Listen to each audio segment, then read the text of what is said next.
Hey everyone, welcome back to the Roundup. Today, we've got quite a lot of cool things to talk about. Video games have been delayed, then also Activision-Blizzard has reared its head as a nuisance in a few different ways, but we do actually have some great news from one of the ex-Blizzard studios. They've just hit a new milestone, and it sure does look like that big Discord deal is actually going to go through.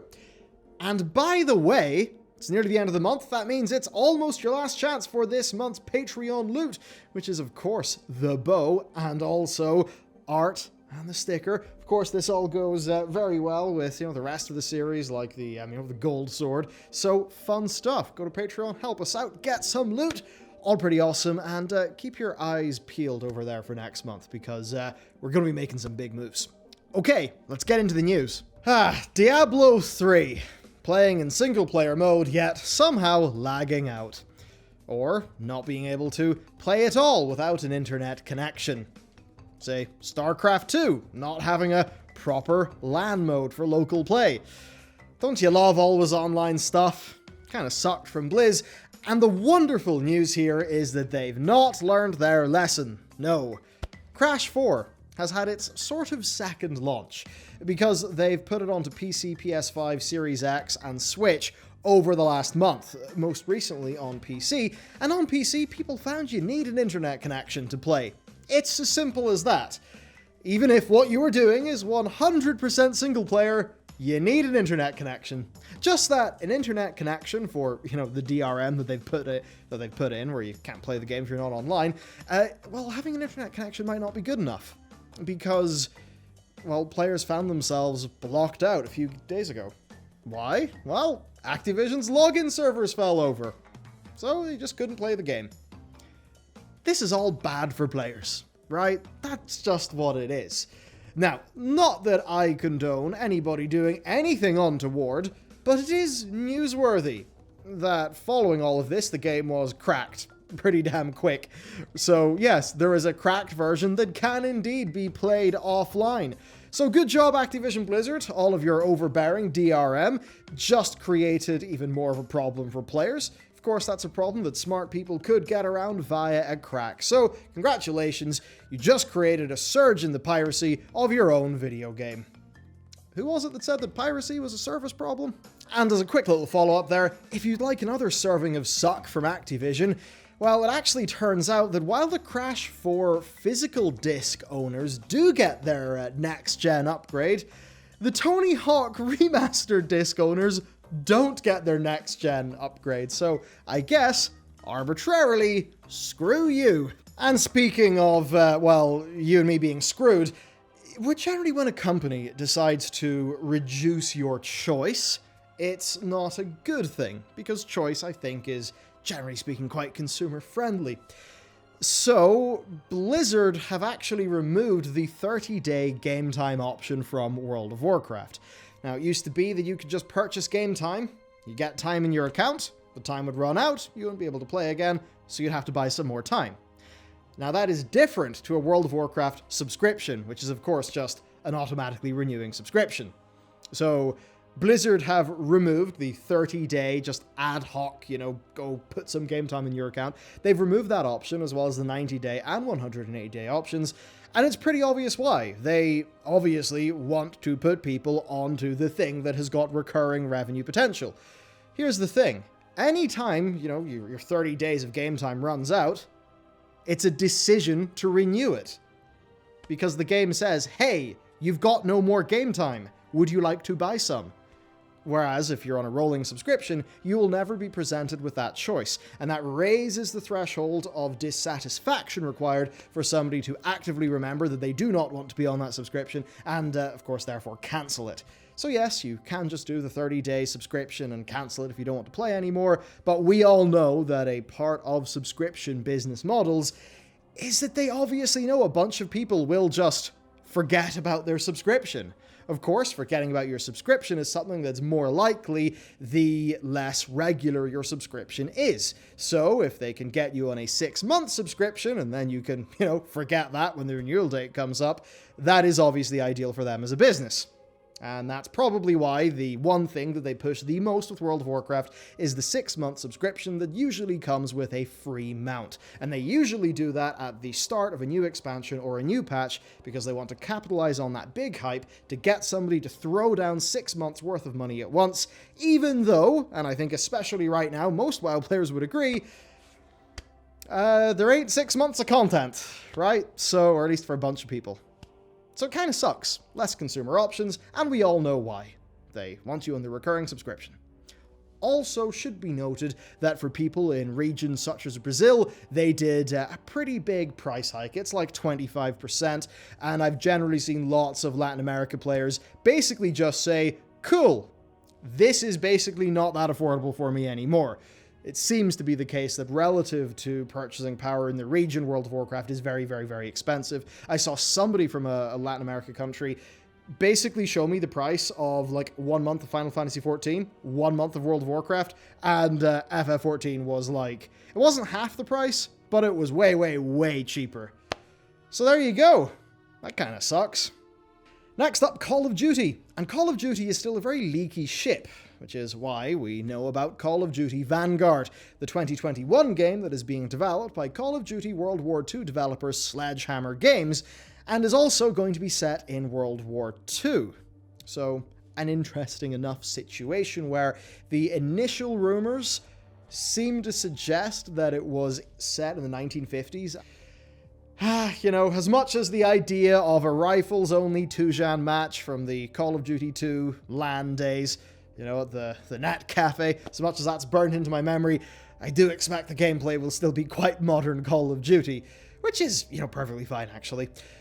It's just going to be a question of if they go in the more arcadey direction of Black Ops Cold War, or they go more for the authenticity angle, like Modern Warfare. Hard to know. I think the authenticity angle is probably what I would want to see from a new Call of Duty game that's set in World War II, purely because having that setting get like just the immersiveness and all of that stuff that Modern Warfare was able to achieve, I think that'd be kind of neat. So there you go. There are still odd things. I mean, how does a Thompson machine gun fit into Call of Duty Warzone? And just generally, I mean, adding a bunch of World War II weapons into Warzone, which is like guns from the 80s and like the 2020s. That seems like a bit of a design challenge to me.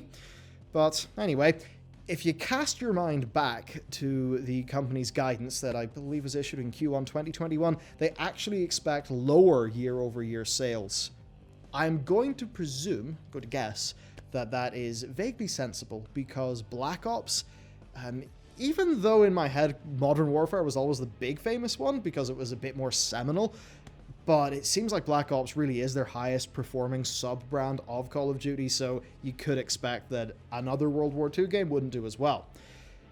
Honestly, the alternative, like the alt timeline 50s game, that would have been way more interesting to me, or even just a setting in the 1950s with the Korean War, but I guess they refer to the Korean War as the Forgotten War for a reason, and, it'll be some time before perhaps we see a big company actually throw a budget at that setting. So there you go. That's your COD news. Big business time, because a Wall Street Journal report has suggested that Microsoft have officially engaged in exclusive talks with Discord ahead of this supposed $10 billion acquisition, where apparently Microsoft has actually beaten out the likes of Amazon and Google in these talks. Which is good, because as much as I don't have the most faith in Microsoft ever, at least they do the whole Xbox thing pretty well. And I'm fairly sure that Amazon and Google would not be great stewards of Discord. Especially, I can't believe I'm saying this, but especially Google. Neither Amazon or Google inspire confidence when it comes to, consumer services in that way. But, I mean, there you go, right? So that's what's going on. If there are no hitches, apparently we could actually see an official announcement as early as in April for this one.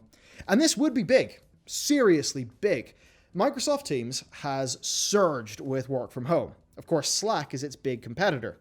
Now, if the acquisition of Discord happened, I mean, that would add over 100 million monthly active users, likely so much more now than when that number came about. Now sure, it wouldn't lure Slack users away. That is the job of Microsoft Teams, not Discord. But damn if it would not set Microsoft up with a humongous market share in the communications space. Now, reporting around this potential acquisition has primarily focused on Microsoft's desire to basically pivot Discord into its own consumer and entertainment communication platforms. So I don't exactly know what that would mean. I mean, probably them doing more things on top of Discord, which, to be honest, I'd be worried about. Discord is like decently lean and trim. It does its thing and it does it quite well. We saw Discord expand into game distribution a while back and then pivot away back just out of that. So it's hard to know.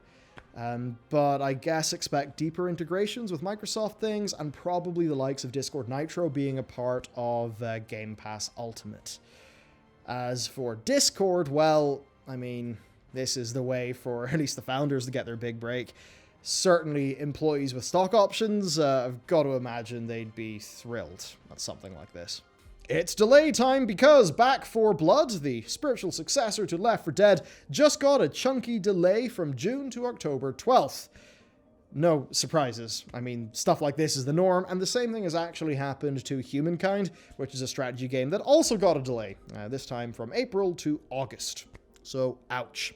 And this is happening everywhere. I mean, for World of Warcraft, a game that obviously I'm pretty close to, the next patch seems to be, at least compared to the past, very behind schedule. Like, almost comedically so.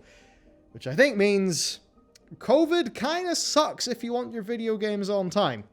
I mean, it sucks a lot more for far more serious reasons, but, you know, it's the game industry channel, so that's what it means to us. And time for a bit of rapid fire. We've actually got great news here where Frost Giant, the studio founded by ex-Blizzard staff following the demise of Blizzard's Team 1, which is the real-time strategy and MOBA people, which is an incredible, incredible team. I mean, HOTS is actually an awesome game. It did not find its audience, but man, the quality of craftsmanship in that game is just off the charts. And of course, StarCraft 2. I mean, when somebody says the beautiful game to me, I do not think about football, soccer for the Americans, I think about StarCraft 2. So it was very sad to see what happened with Team 1, but the good news is that this new studio, Frost Giant, has raised more money, bringing them to a total of $9.7 million. And that's pretty awesome. I mean, that's enough for a real serious game. So there you go. The Moorheim's Dreamhaven and its two studios, those are self-funded for now. And with this latest funding round, it does seem that the other recent ex-Blizzard staffer studio is off to a great start. So, exciting. I mean, even though, yes, I am a bit sad that this, I mean, actually unbelievably sad that this almost certainly means a lot less StarCraft because who's going to remember it exists at Blizzard? That's sad. Anyway, do you remember the Cooking Mama Cookstar drama? Look, I know that pretty much none of us play those games, but the drama was so wild and funny. I mean, there was real insane stuff, like claims that they were actually, they had mining software, and we're basically using this game to mass mine Bitcoin and Nintendo Switches. I'm almost entirely sure that was total bullshit and debunked, but it was wild that came up as a story. But the whole thing was cursed because when the game was actually released, it apparently was unauthorized and the IP holder was furious.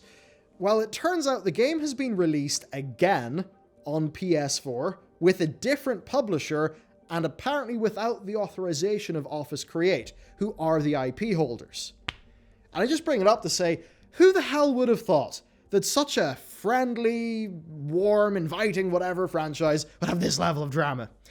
And then next, a bit of a PSA for the quickfire section. That is Balan Wonderworld. It released to okay reviews. It's another game from Squeenix. But I bring it up because do not play it if you are seizure prone and have not installed the day one patch, because it turns out there's a bug that is there in the launch, not day one patch version that basically causes lights in the final boss to flash in such a way that can induce seizures. So I guess either the QA department didn't catch that, or maybe they did catch that problem but thought it was shippable and were basically unaware of the seizure angle. Hopefully they didn't ship that knowing that there was a seizure risk. So there you go. That is that is it for the news. A whole bunch of interesting stories. Of course, the pins. Only a few days left if you want to get in this batch of sexy bow and arrows. I mean, you know, you can't use it as a bow and arrow. It is a pin after all. But I think it is a very, very snazzy one. I mean, come on. It's black and gold, right? That's like your Deus Ex Human Revolution colors.